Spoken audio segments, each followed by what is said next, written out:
But now we finna do something that I want to do that has nothing to do with the coast, that has nothing to do with work, has everything to do with something I want to do. Voice of SM, what's good? He's in the chat. Thank you for joining. Hell yeah. Please share the stream if you wouldn't mind.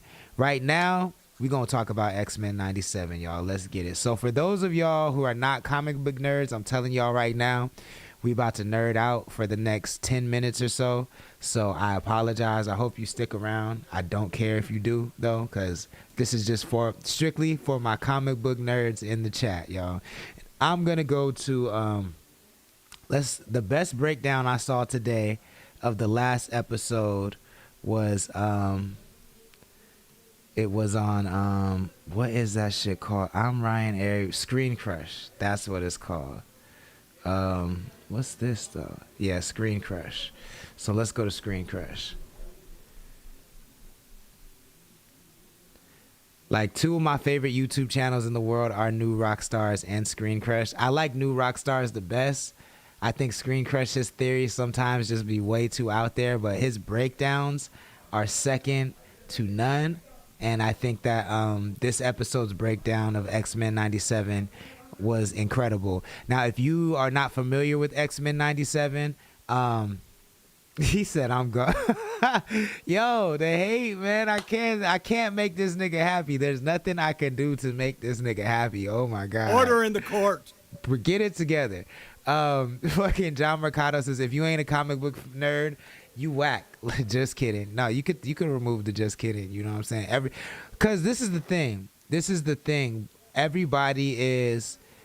Everybody loves stories, right? Everybody loves a good story, and comic books have the best stories. There's no way around it. I feel like, especially like Marvel comic books, every single sci-fi story you can imagine is in Marvel comics, and that's why they're the best storytellers, and that's why people are obsessed with them. And so for those that don't know, in the 90s, there was an X-Men cartoon, which was probably one of the most popular Saturday morning cartoons of all time.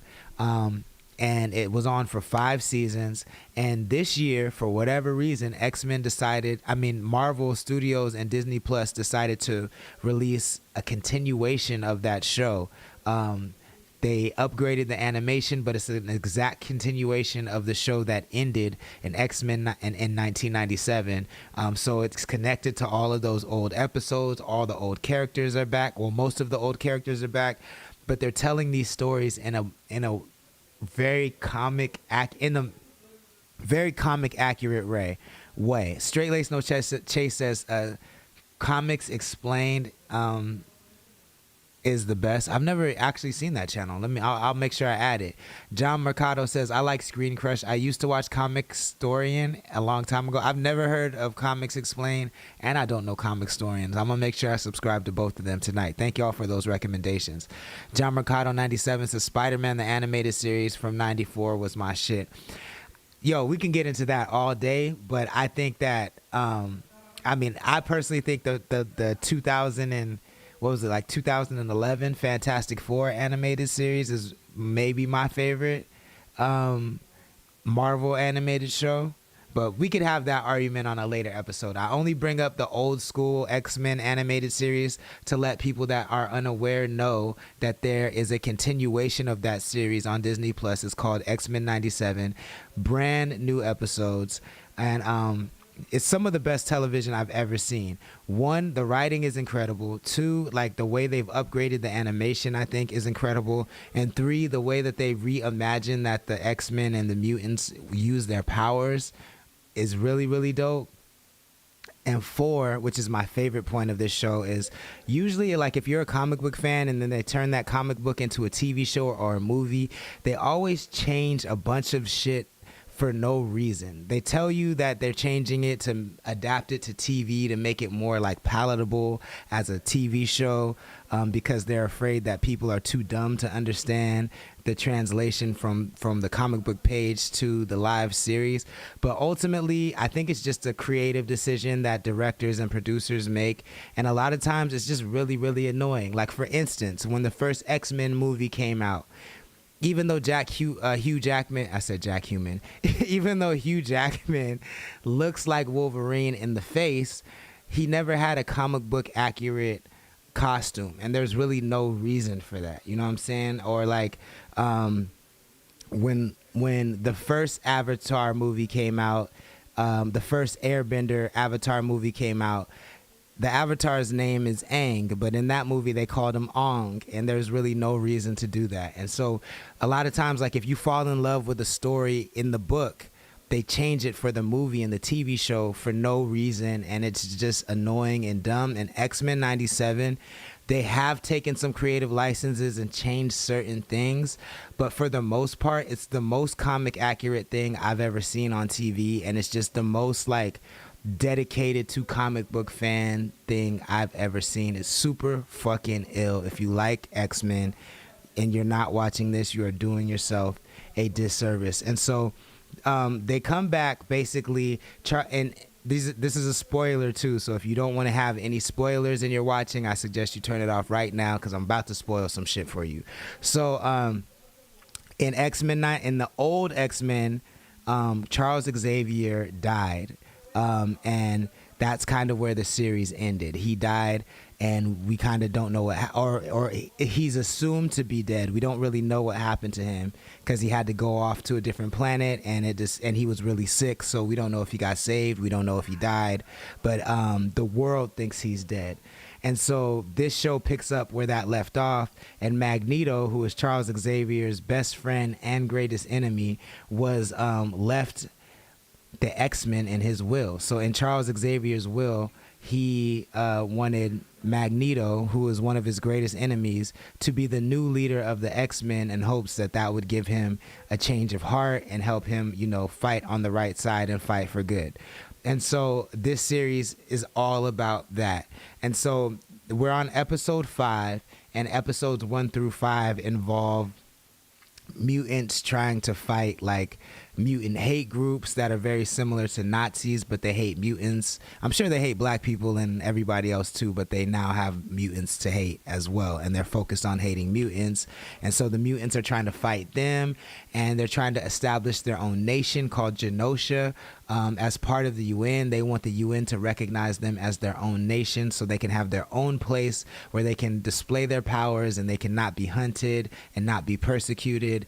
And so we see all of these things that happen leading up to this moment where in the very last episode that came on, we get to see what Genosha is like. We get to see what mutant life is like when it's developed by a mutant society, for mutants, by mutants.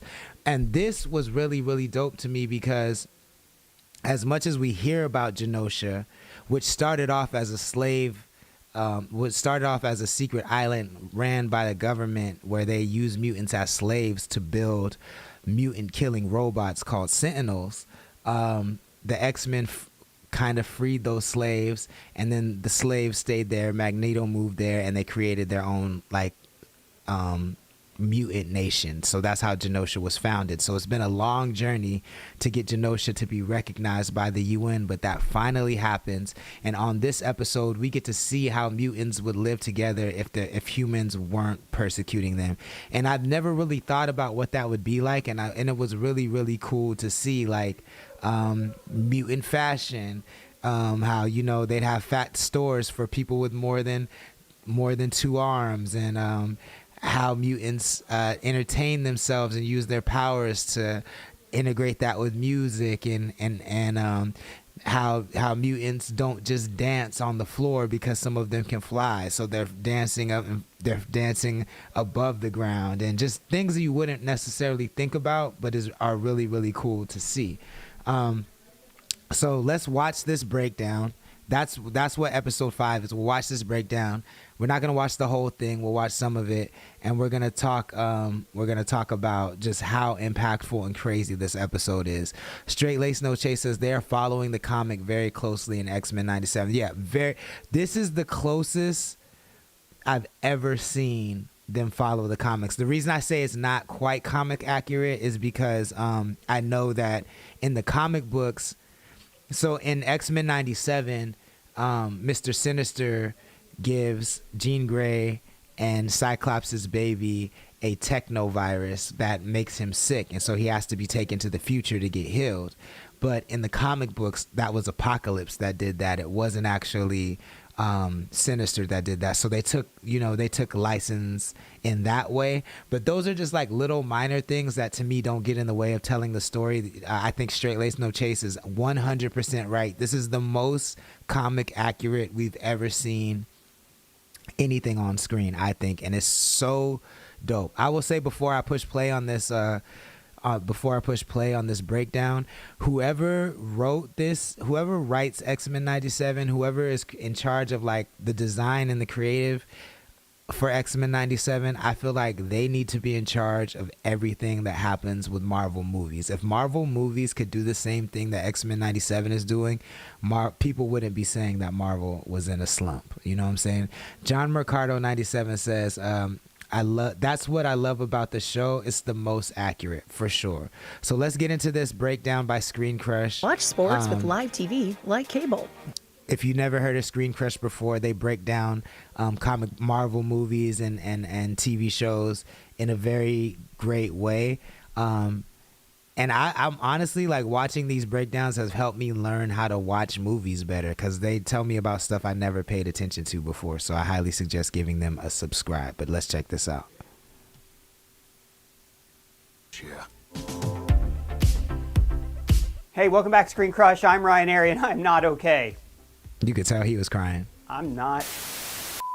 Hey, welcome back to Screen Crush. I'm Ryan Airy, and this is all of the Easter eggs, references, and little things you might have missed in X-Men 97, Episode 5. Remember it. And I'm still not okay, guys. See? I'm still not okay. I now, told there you is so that much the episode almost made me cry, but it didn't make me cry. But I feel his pain. I feel his pain right there. The layered meaning, and of course, that gut punch ending. Guys, seriously, I am still not doing okay. So in honor of Remy's heroic sacrifice, we designed this new Remember It shirt at our merch store where we design all the merch ourselves. I love the details in this shirt, like how the Queen of Hearts hair actually looks like Rogue's. The link to buy the shirt is below, and as always, guys, shopping our merch store is the best way to directly support our channel so we can keep making videos. In fact, in the comics, the Phoenix Force is what awakened Madeline from her sleeping pod when she was originally cloned. And then we see Storm winning leadership of the Morlocks from Callisto back in Season 1. Now remember, the Morlocks are these sewer-dwelling mutants who live as outcasts. In Episode 2 this season, Magneto saved them from the Friends of Humanity. You shall never be afraid again. And then he sent them off to live in Genosha. Not a great plan.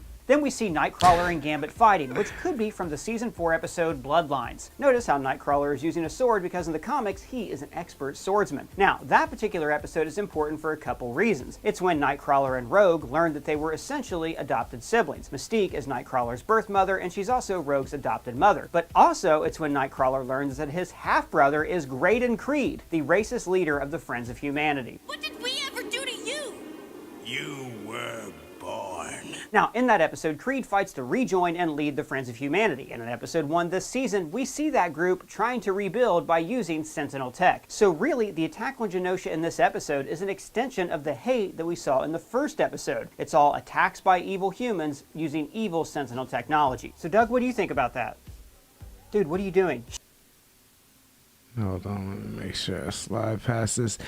One thing that I thought was really, really dope about showing Genosha is that when Nightcrawler is first introduced, he's teleporting all over the place. And at first I thought it was really, really annoying.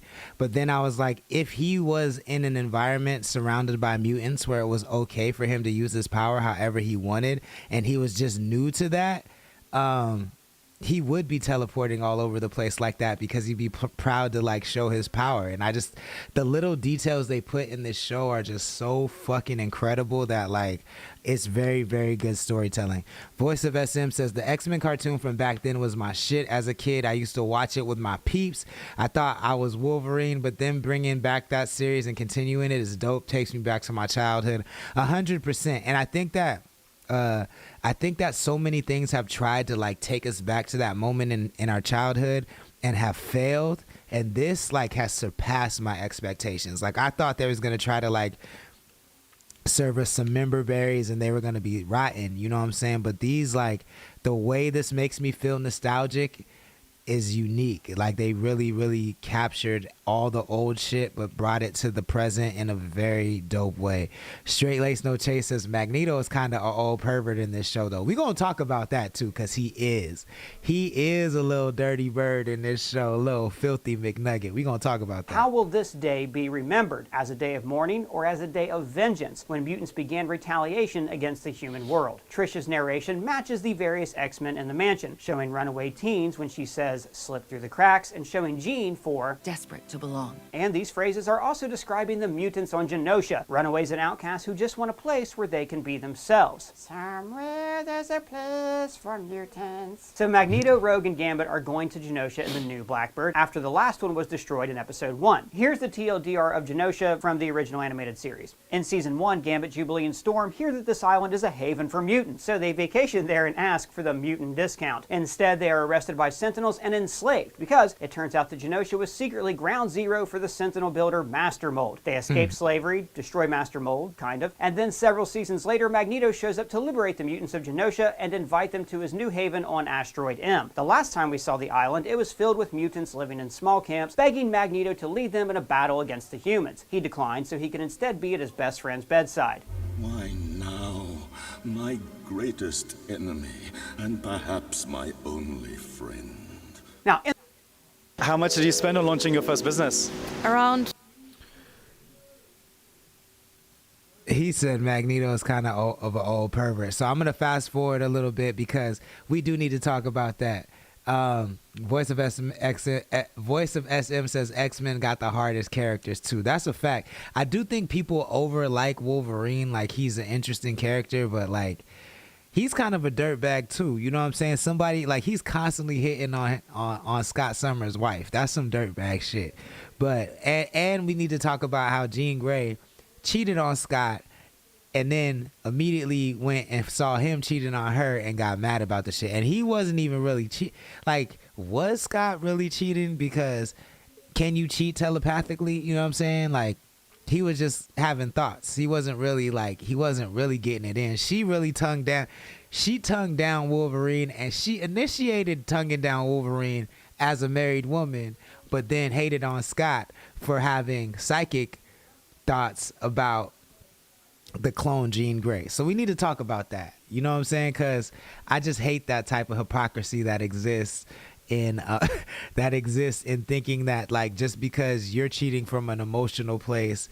Well, I think all cheating comes from an emotional place, but like there is a belief in this world that when women cheat, because if they're getting neglected or they're not getting what they want, it's okay.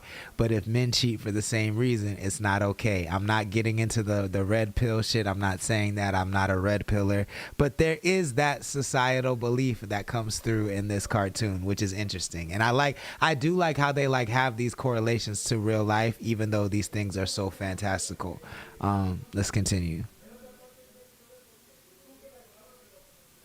Movies. The design of that film was Afrocentrism, the idea being what kind of civilization would Africans have created without colonial interference? And here we're seeing the mutant side of that. What would a nation of superpowered people create if they could form their own communities and nations? Now when they land, they're greeted by Madeline Pryor. Oh, that's good. I'm real glad she landed on her feet. Yeah, me too. And then they make this cute little joke. Luckily, you guys could spare a Jean. Jean like spare Jean Grey, but also like the extra mutant gene that gives them their powers. Wait, he said Nightcrawler no is at Genosha Wolverine slander. You know what? It sounds like the Central Coast. You're a fool. Yeah, that does sound like the Central Coast. And even convinces Wolverine to get right with the Lord. I will trust and will not be afraid. In this episode, he offers Gambit similar advice. Love is best measured in what we forgive. And Gambit even mentions the first time they met when they were attacked by a racist monk. Didn't go ringing for no priest. When Rogue says, It's just like he said it'd be. Gambit thinks she means the professor, but of course she's referring to Magneto, who was the first mutant leader with a dream that she ever met. But she was repelled by his violence. Now, after the events of this episode, I do wonder if she and the other X-Men are going to start thinking that maybe Magneto is right. And then I also think it's a real dirtbag move of Rogue.